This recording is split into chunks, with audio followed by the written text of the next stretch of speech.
Help our community by securely storing and monitoring all medications and properly disposing of your unused or expired medications. This helps prevent accidental poisonings, prevents abuse by others, and protects the environment.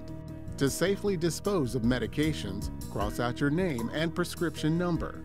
Mix pills with salt water. Add something undesirable, such as kitty litter, to liquids and throw them away with your regular trash. Don't put them down the sink or flush them. It's also important to talk to your children. Let them know to never take medications without your knowledge. For more information, visit fairfaxcounty.gov/CSB. Know someone who needs help with a substance use disorder?